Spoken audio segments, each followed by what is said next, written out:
Hello guys, welcome to back my YouTube channel. मैं doctor Rajesh Kumar Tiwari आज फिर एक नए टॉपिक के साथ उपस्थित हुआ हूं और आज का टॉपिक है कैंटिलीवर। कैंटिलीवर क्या है? कैंटिलीवर हम इसको भी कह सकते हैं। अब ये कैसे कैंटिलीवर होगा? ये बीम है। बीम दो तरीके की हो सकती है जनरली। एक होती है रेक्टेंगुलर शेप में और दूसरी कैसी होती है? सर्कुलर शेप में। अब ये बीम है लेकिन इसका वन एंड फिक्स कर दें, ये फिक्स कर दिया और यहां पर हम लोड लगा दें, लोड दे दें, लोड लटका दें या एमजीएस वेट लटका दें, तो ऐसे सिस्टम को हम क्या नाम देंगे? कैंटिलीवर। क्लियर है ना? सबसे पहले हम फिगर से समझते हैं कि कैंटिलीवर क्या है, फिर इसके बाद यहां पर फिर बताते हैं थ्योरी वाइज। और सबसे पहले देखिए यहां पर कैंटिलीवर क्या है। ये पी क्यू एक रेक्टेंगुलर शेप की हमने रॉड ले ली। दोनों तरीके की हो सकती है, सर्कुलर भी हो सकती है, रेक्टेंगुलर हो सकती है। पी वाला सिरा यहां पर फिक्स कर दें किसी रिजिड सपोर्ट से, किसी रिजिड सपोर्ट से यहां पर हम इसको फिक्स कर दें। ये फिक्स कर दिया, किसको? बीम के वन एंड को हमने फिक्स कर दिया। ये पी क्यू एक बीम ली जिसका पी सिरा हमने फिक्स कर दिया। क्यू वाला एंड फ्री है, ये वाला एंड क्या है? फ्री है। यहां पर हमने क्या किया? एक एमजी वेट लोड कर दिया। क्लियर है? इससे पहले एक जब बीम स्ट्रेट होगी तो उसकी एक न्यूट्रल लाइन होगी जिसे हम न्यूट्रल एक्सेस नाम देते हैं, वो एन डैश एन होगी। ये न्यूट्रल लाइन होगी। न्यूट्रल लाइन का इंपॉर्टेंट क्या, अगर आप बीम वाला टॉपिक पढ़ेंगे तो उसमें आपको न्यूट्रल लाइन मिल जाएगी, जिसमें क्या होता है न्यूट्रल लाइन के ऊपर वाले पोर्शन, जैसे कि इसको हम बैंड करें, जब हम इसको बैंड करते हैं तो ऊपर वाले पोर्शन में क्या हो जाता है? एक्सटेंशन हो जाता है और नीचे वाले न्यूट्रल लाइन के या न्यूट्रल एक्सिस के नीचे वाले में क्या हो जाता है? कंप्रेशन हो जाता है। तो न्यूट्रल लाइन यहां पर ये जो शो कर रहे हैं ये न्यूट्रल एक्सिस है। क्लियर है? अब देखिए ये वाला पी वाला पॉइंट जो है, पी वाला सिरा जो है यानी फिक्स कर दिया गया।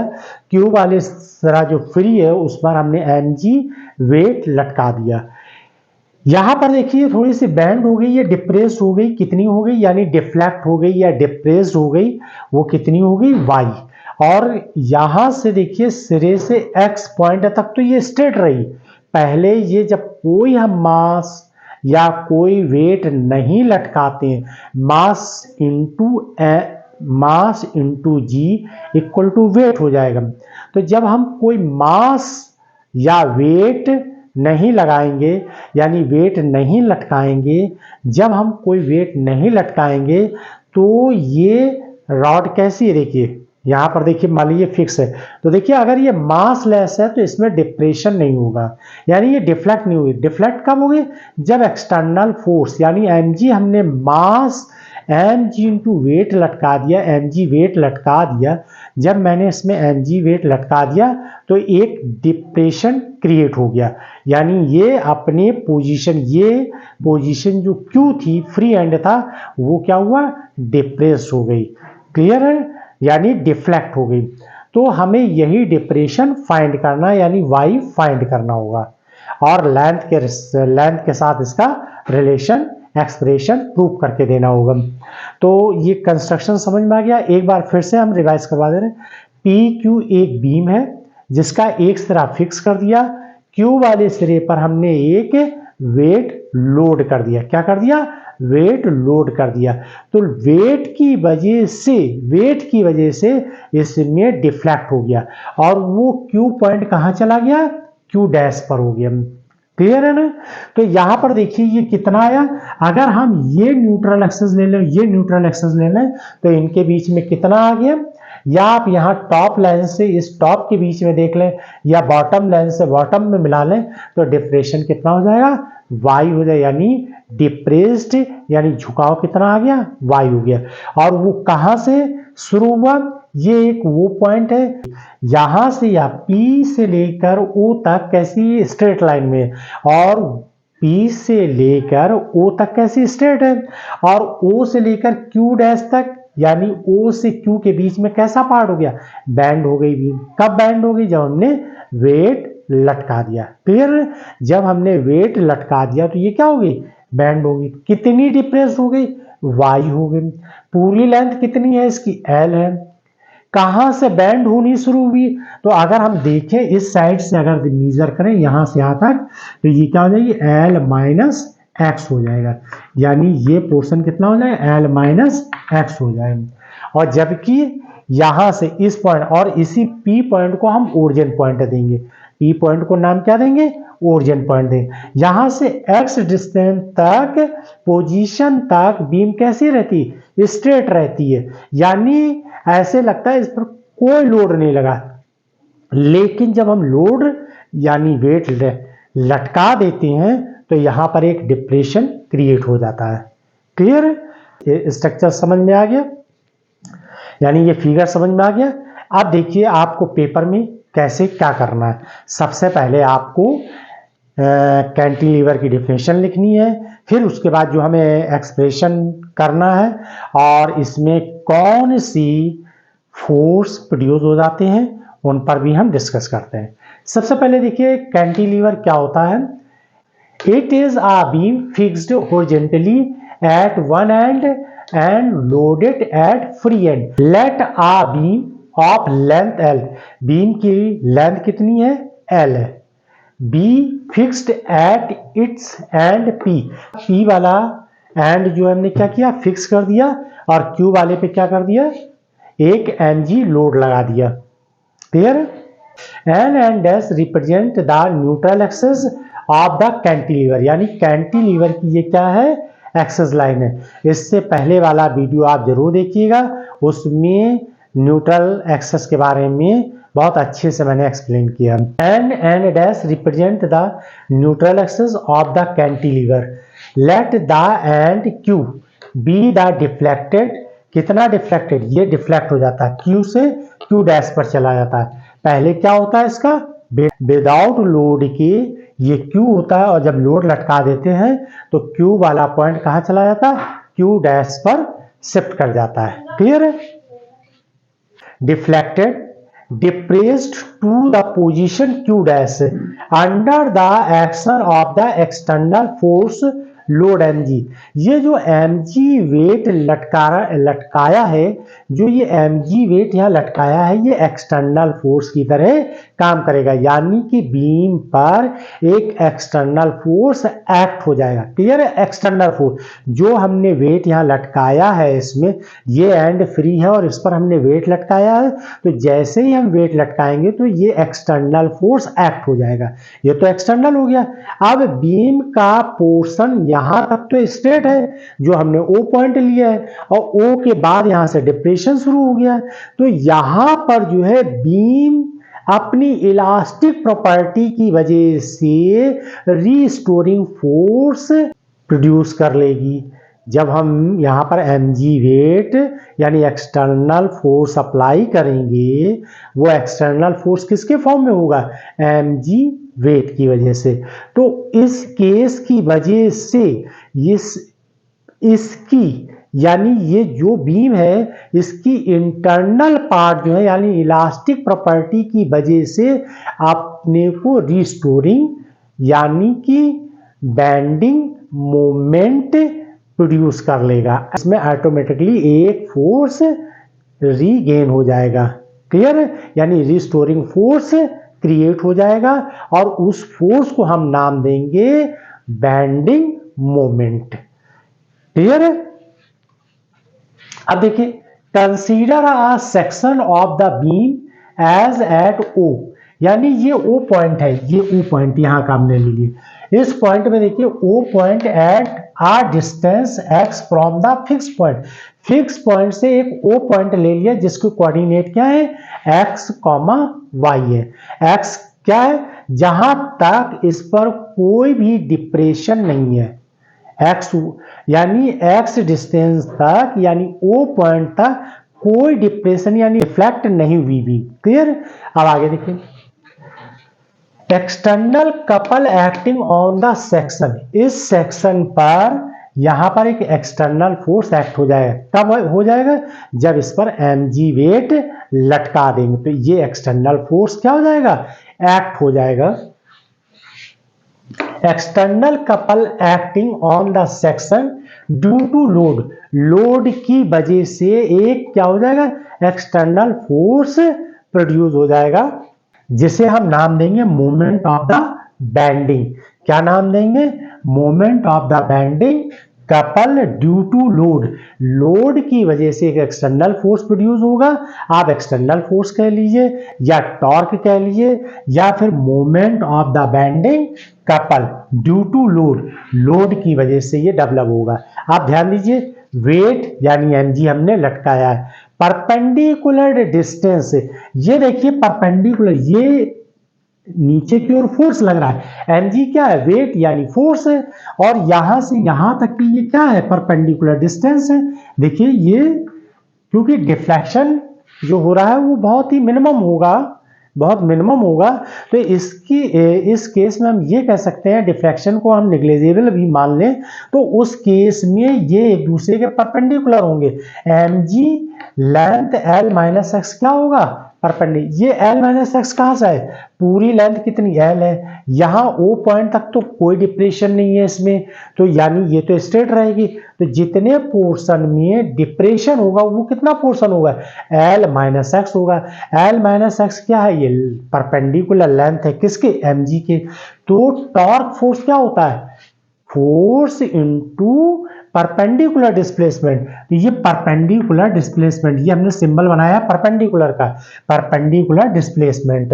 वेट कितना है यहाँ पर, mg है, ये mg हो गया, और डिस्टेंस परपेंडिकुलर कितनी, l माइनस एक्स है, ये l माइनस, ये क्या कहलाएगा, ये कहलाएगा मोमेंट ऑफ बेंडिंग कपल या एक्सटर्नल फोर्स। क्लियर है। आप नेक्स्ट पॉइंट पर आइए, since the beam in the equilibrium, यानी इस केस पर यहां से इस जगह पर यहां से यहां तक के केस में, अब देखिए इक्विलिब्रियम की कंडीशन में यहां पर ध्यान दीजिएगा, पॉइंट ओ से इक्विलिब्रियम की कंडीशन अगर हम डिसाइड करें, यानी कि since the beam is in equilibrium, जब बीम इक्विलिब्रियम की कंडीशन में होती है, यानी डिफ्लेक्शन ऐसा नहीं वाइब्रेट कर रही हो, जब ने लोड लटका दिया तो वो बीम कैसे, ये वाला पोर्शन कैसा जो बैंड हुआ है वो क्या है, एक जगह पर फिक्स हो गया, यानी वाइब्रेट नहीं कर रहा है। उस कंडीशन में एक बीम में इस लोड के अगेंस्ट एक अपोजिट कपल प्रोड्यूस हो जाएगा। फिर मेरी बात पे ध्यान दीजिए, जो पोर्शन बैंड हुआ है वो बैंड हुआ है लोड की वजह से, अगर हम लोड हटा दें तो बीम अपने ओरिजिनल शेप को रीगेन कर लेगी, यानी बिल्कुल स्ट्रेट हो जाएगी। कैसे हो जाएगी, हॉरिजॉन्टल हो जाएगी। फिर इस पॉइंट पर ध्यान दीजिए, जब हम इस पर वेट लटकाएंगे तो ये लटक जाएगी, लेकिन जब वेट हटाएंगे तो ये अपने हॉरिजॉन्टल शेप में फिर आ जाएगी, यानी बिल्कुल स्ट्रेट हो जाएगी। तो इसका मतलब है कि जब यहां पर हम वेट लटकाते हैं तो बीम एक रिस्टोरिंग फोर्स गेन कर लेती है, और वो उसका डायरेक्शन कैसा होता है, लोड यानी लगाए हुए टॉर्क, एक्सटर्नल टॉर्क के अपोजिट होगी, एक्सटर्नल टॉर्क के अपोजिट होगी, यानी एक्सटर्नल टॉर्क क्या है, ये है, इसके अपोजिट एक बेंडिंग मोमेंट होगा जो बीम का इंटरनल फोर्स होगा। क्या होगा, बीम का इंटरनल फोर्स होगा और इसके अपोजिट डायरेक्शन होगा, तभी तो हम लोड हटाएंगे बीम अपने ओरिजिनल शेप में आ जाएगी। यही तो इलास्टिक प्रॉपर्टी है। तो आप देखिए, since the beam is in equilibrium the bending couple यानी रिस्टोरिंग फोर्स के इक्वल हो जाएगा।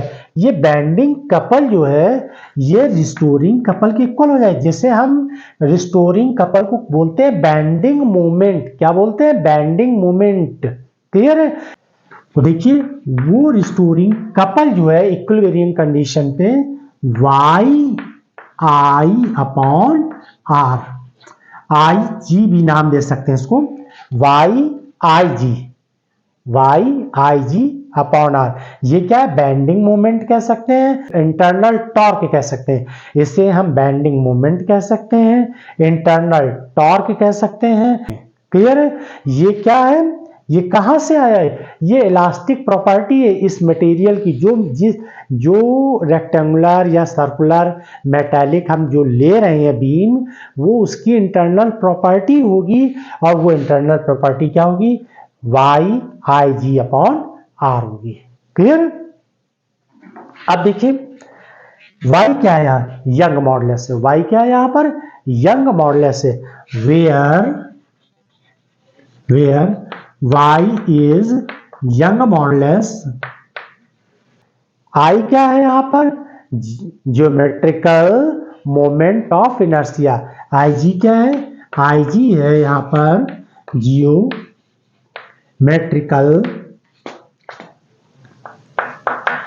ज्योमेट्रिकल मोमेंट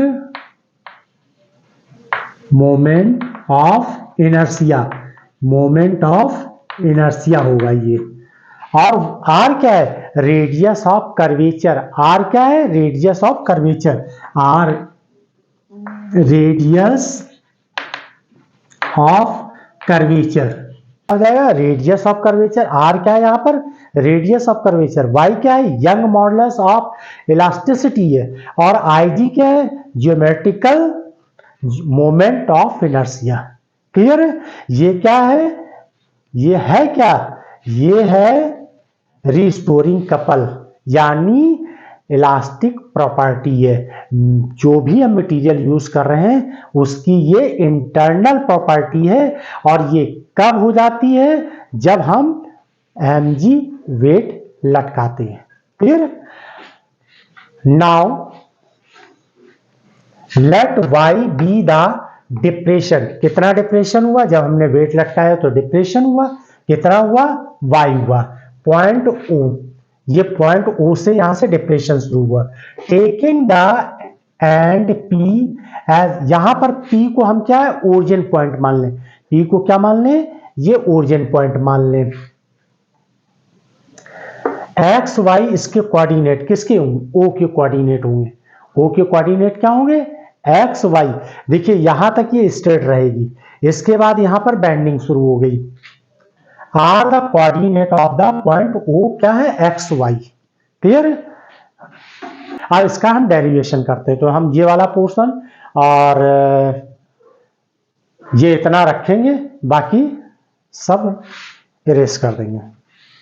इसका आप स्क्रीनशॉट ले लीजिए, तो हम रब करके फिर अब देखिए यहां पर ये क्या लिखा है, ये लिखा है बेंडिंग कपल, और बेंडिंग कपल इक्वल टू किसके, रिस्टोरिंग कपल के है।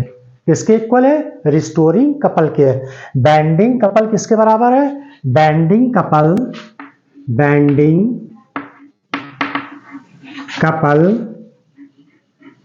इक्वल टू रिस्टोरिंग कपल के इक्वल हो जाएगा। बेंडिंग कपल किसके बराबर दिया है, बेंडिंग कपल की वैल्यू है mg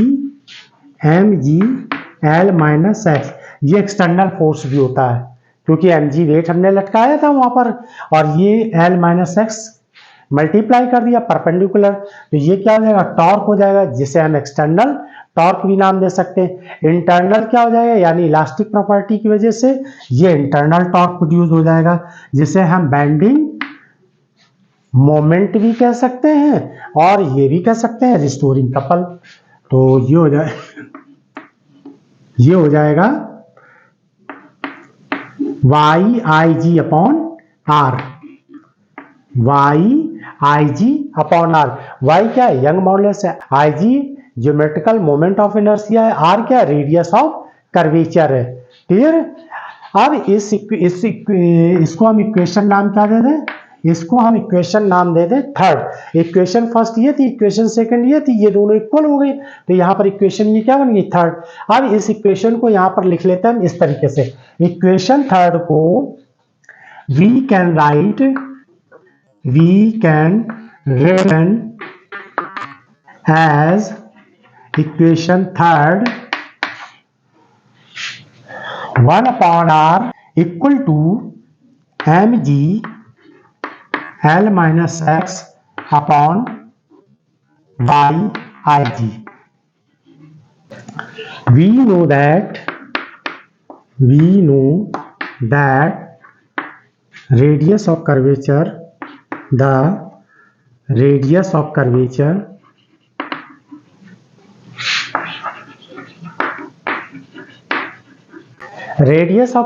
का फार्मूला होता है 1/r equal to d2y upon dx square upon 1 plus dy dx का स्क्वायर और फिर ये होल स्क्वायर हो जाएगा 3/2। ये फार्मूला होता है।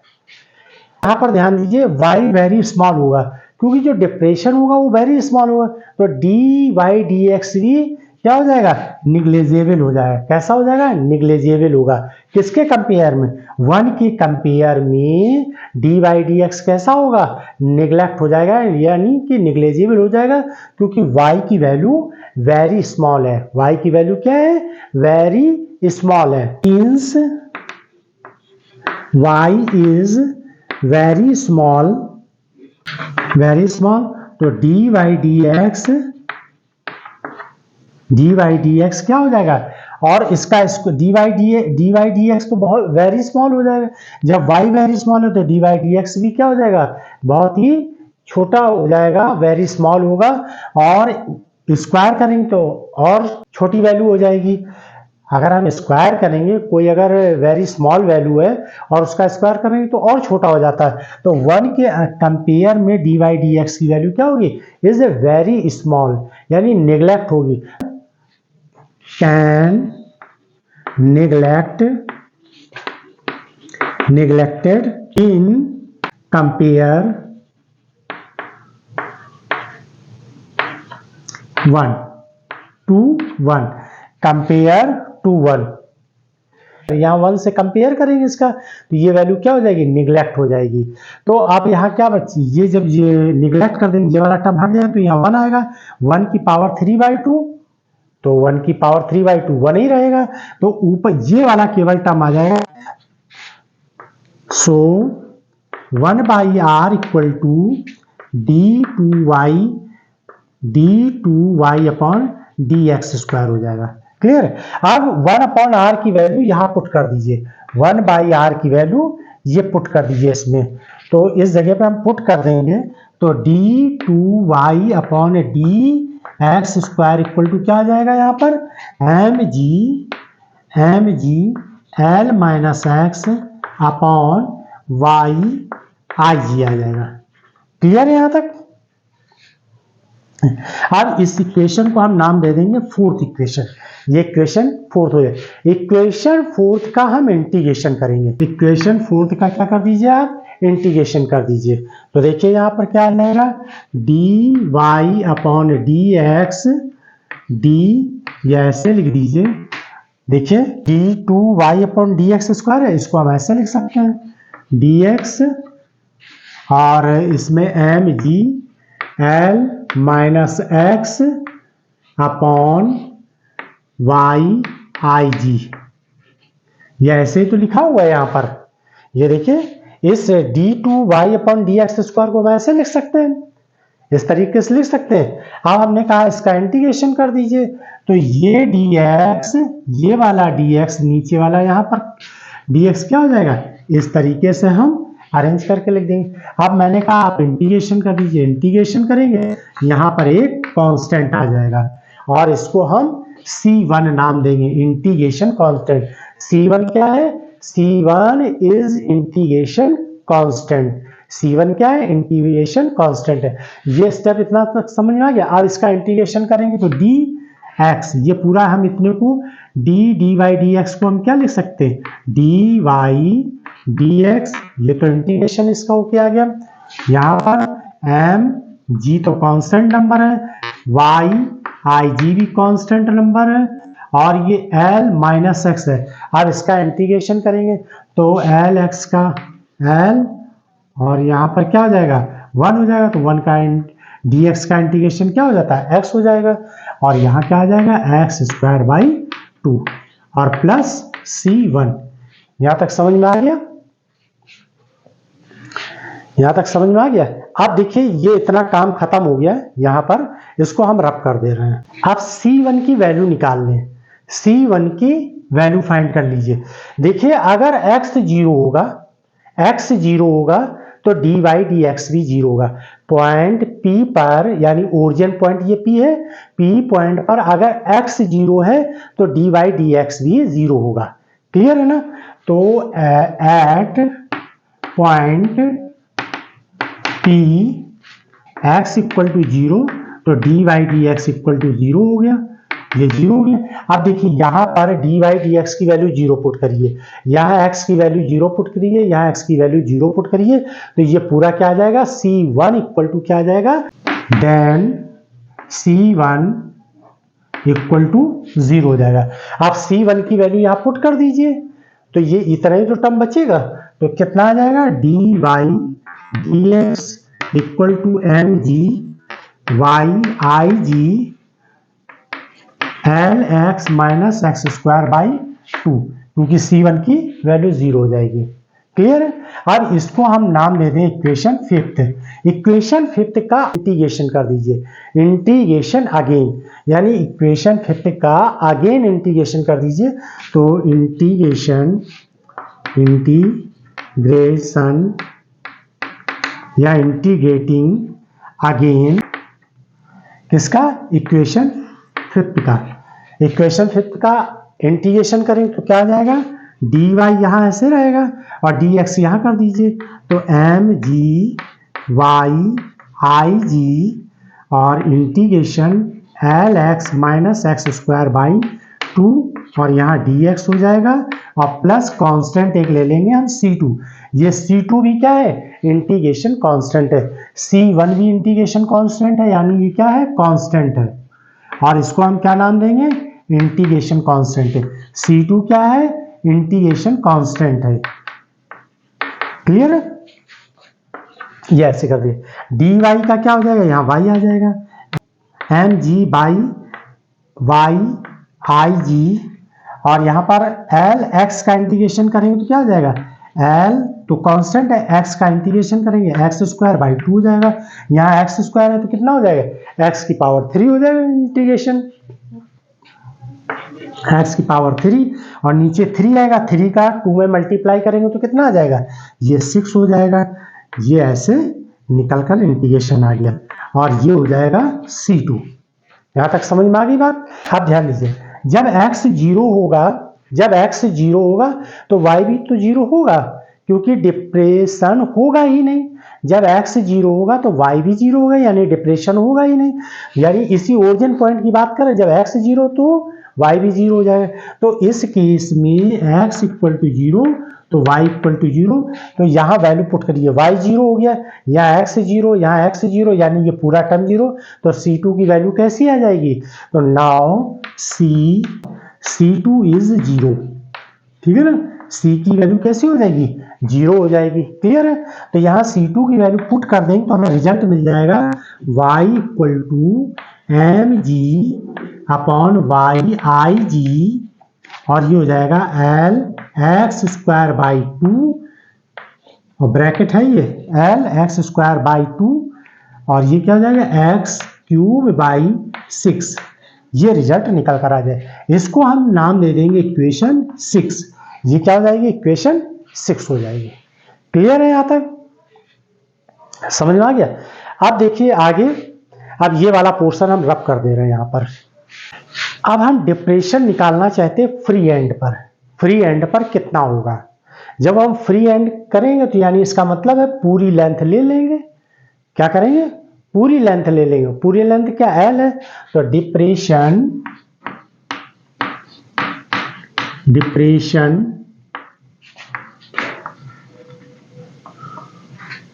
एट फ्री एंड क्या हो जाएगा, डिप्रेशन फ्री एंड पर क्या हो जाएगा, वेरी स्मॉल होगा, और उसको हम किससे रिप्रेजेंट करेंगे, डेल्टा से रिप्रेजेंट करेंगे। y delta end x equal to L put कर देंगे।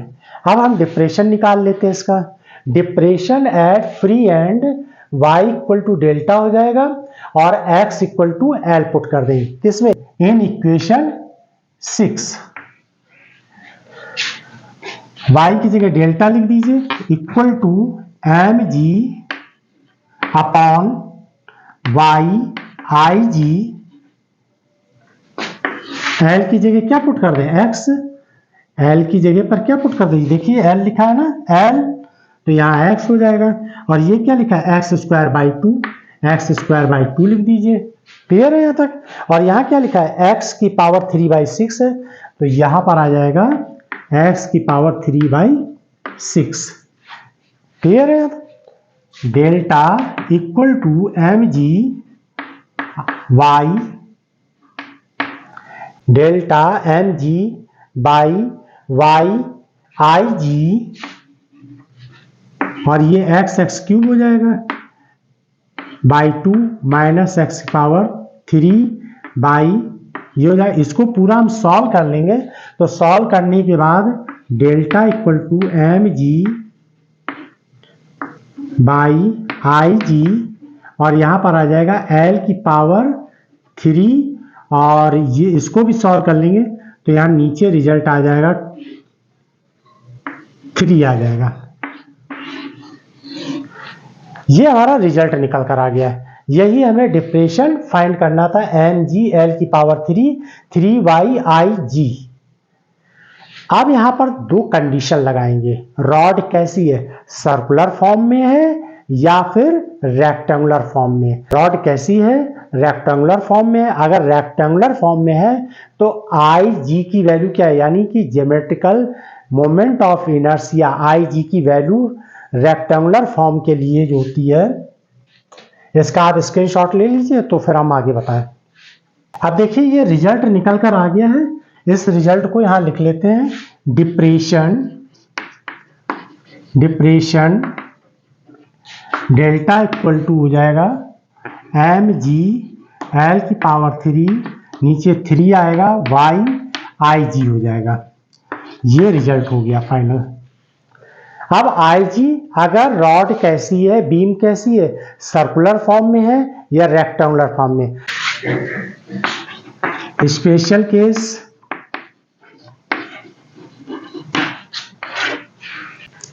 अगर रॉड का क्रॉस सेक्शन किसे बोलते हैं, क्रॉस सेक्शन ये जो एरिया होता है इसे क्रॉस सेक्शन बोलते हैं। ये रेक्टेंगुलर शेप की है, इसका क्रॉस सेक्शन जो हम बीम ले रहे हैं, कैंटिलीवर जो बीम ले रहे हैं, जिसको मैंने एक बीम है जिसको कैंटिलीवर बनाया है, उसका क्रॉस सेक्शन कैसा है, यानी ये सर्कुलर फॉर्म है या फिर रेक्टेंगुलर फॉर्म है। किस फॉर्म में, इसका क्रॉस सेक्शन कैसा है, क्रॉस सेक्शन कैसा है, सर्कुलर फॉर्म में है या फिर रेक्टेंगुलर फॉर्म में है। तो इस केस में अगर क्रॉस सेक्शन इसका कैसा, रेक्टेंगुलर शेप है, अगर क्रॉस सेक्शन कैसा है, रेक्टेंगुलर है, क्रॉस सेक्शन